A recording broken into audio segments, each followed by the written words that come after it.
पिछले एपिसोड में हमने देखा था कि हुआ किंग के साथ वाले फैमिलीज हुई को घूर रहे होते हैं। ये देखकर हुई बहुत ज्यादा घबरा जाता है और वो यूनचेन से बोलता है कि तुम्हारे कहने का ये मतलब है कि ये लोग मुझे मारने वाले हैं। तो यूनचेन उससे बोलता है कि हाँ, तुमने सही गेस किया, यही लोग तुम्हें मारने वाले हैं क्योंकि उन्हें जिंदा रहना है। एग्जाम्पल के तौर पर मरो और जीने का चांस कमाओ।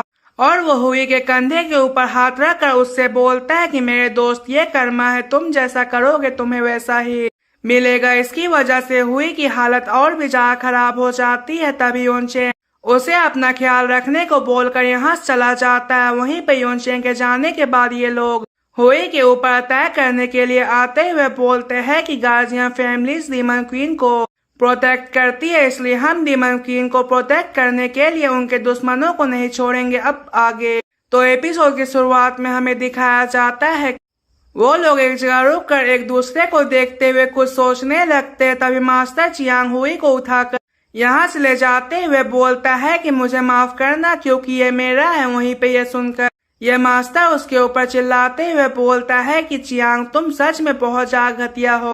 वहीं पे मास्टर चियांग हुई को डीमन क्वीन के पास ले जाते हुए बोल रहे होते हैं कि ये मेरा है, इससे तुम चाहे कुछ भी कर लो, मैं तुम्हें इसे लेने नहीं दूंगा। वहीं पे हमें डीमन क्वीन को दिखाया जाता है जहां पर उसके बगल वाला बंदा उनसे बोल रहा होता है कि डीमन क्वीन, मुझे पहले के लिए माफ कर दीजिए क्योंकि मैं दुश्मनों के जाल में फंसकर आपके खिलाफ हो गया था, इसलिए मैं आपसे इसके लिए माफी मांगता हूँ। तभी चियांग हुई को लेकर उनके पास आ जाता है और वो डीमन क्वीन के सामने झुकते हुए उनसे बोलता है कि डीमन क्वीन, मैं आपको अपनी लॉयल्टी दिखाने के लिए आज मैं हुआ किंग के बेटे को मारने वाला हूँ। वहीं पे उसकी बात को सुनकर डीमन क्वीन सोच रही होती है कि ये तो बहुत बड़ा कमीना है, ये अपनी जान को बचाने के लिए किसी की भी जान ले सकता है।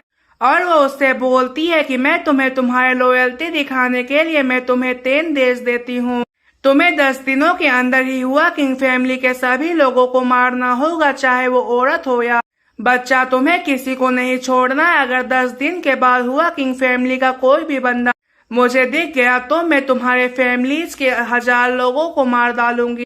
तो ये लोग ये सुनकर उनके आगे झुकते हुए उनसे बोलते हैं कि आपको चिंता करने की कोई जरूरत नहीं है, हम उनमें से किसी को जिंदा नहीं छोड़ेंगे। फिर हमें बताया जाता है कि पहले दिन ही हुआ किंग फैमिली के सभी लोगों को मार दिया गया और वहां से सिर्फ हुआ रान ही बचकर भाग पाया।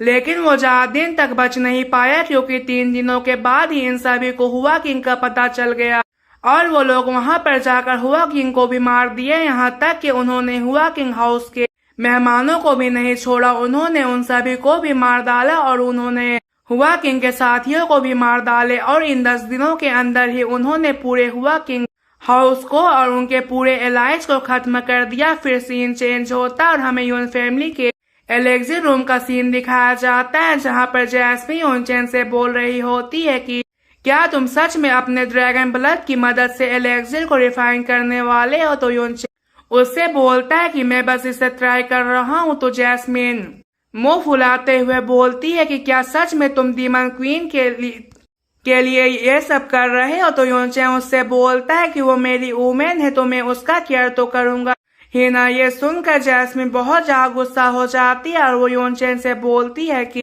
तुम बहुत ही बड़े वायलेटर हो। और वो यूनचेन से बोलती है कि तुम डीमन क्वीन को सिर्फ 2 ही तरीके से बचा सकते हो। तो यूनचेन उससे बोलता है कि वो क्या तरीका है, बताओ मुझे।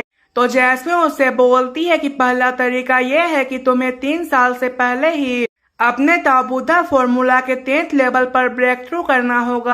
ये सुनकर यूनचेन हैरान होते हुए बोलता है कि क्या मुझे 3 सालों में ताबूदा फॉर्मूला के 10th लेवल पर पहुंचना होगा, लेकिन मैं इतने कम समय में 10th लेवल पर कैसे पहुंच सकता हूं, जबकि मुझे ताबूदा फॉर्मूला के 4th लेवल पर पहुंचने के लिए 5 साल लग गए थे।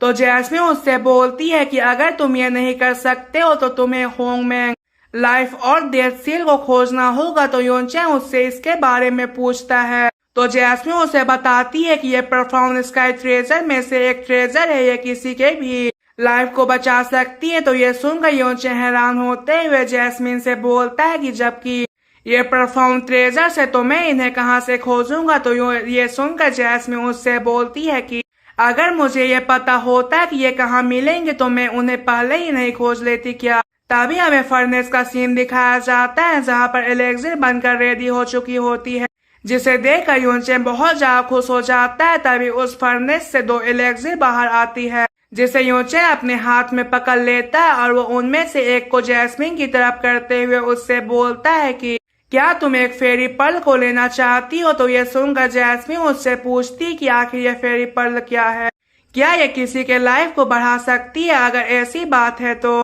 तुम इसे मुझे क्यों दे रहे हो। तो यूनचेन उसे बताता है कि अगर तुम और डीमन क्वीन इसे दे लोगी तो तुम लोग और भी ज्यादा कामुक हो जाओगी। वहीं पे यूनचेन एकदम ठरकी वाली स्माइल कर रहा होता है। यूनचेन बोलता है कि इस बार मैं प्लेन में नहीं बल्कि माउंटेन्स में करना पसंद करूंगा।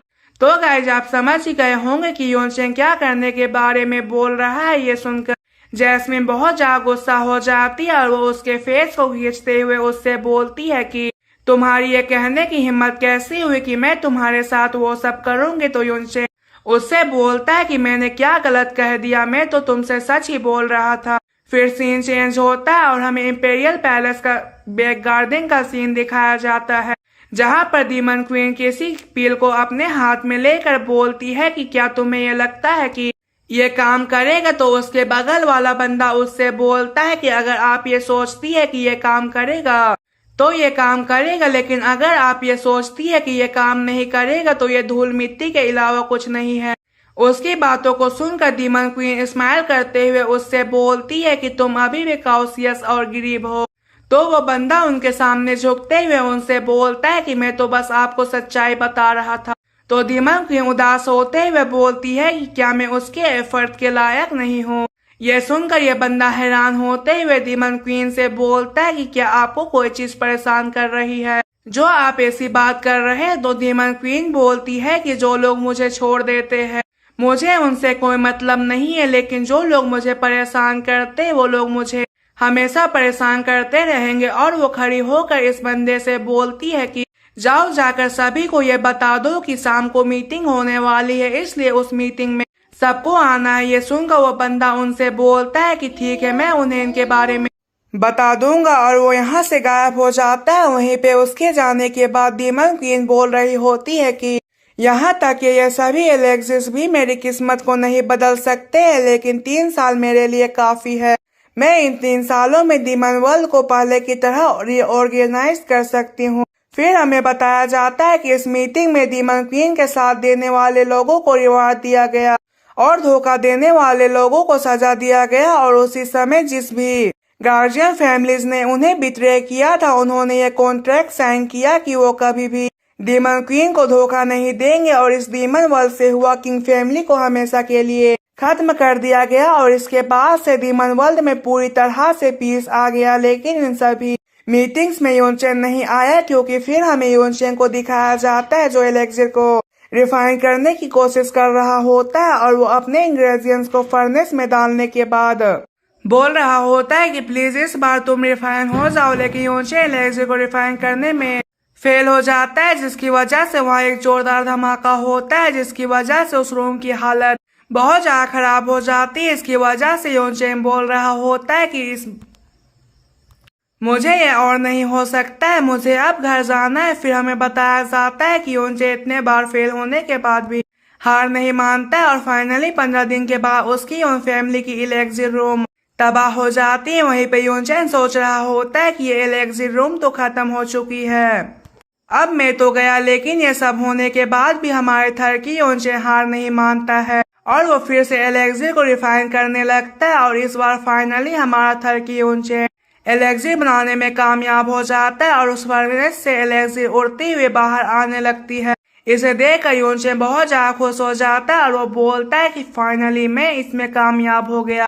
और वो अपने कपड़ों में उन एलेक्सिस को कैच करते हुए बोल रहा होता है कि यहाँ तो एलेक्सिस की बारिश हो रही है, लगता है कि अब मैं अमीर होने वाला हूँ। फिर सीन चेंज होता है, हमें यूनचेन के फादर और ग्रैंडफादर को दिखाया जाता है, जहाँ पर यूनचेन के फादर बोल रहे होते हैं कि फादर जबकि यहाँ सारे मामले सेटल हो चुकी है तो क्यों ना हमें तियांजिया फैमिली में जाकर जायून के लिए उनकी बेटी का हाथ मांगना चाहिए। तो यूनचेन के ग्रैंडफादर बोलते हैं कि यह सही रहेगा, लेकिन क्या तुम्हारे दिमाग में यूनचेन के लायक कोई लड़की है?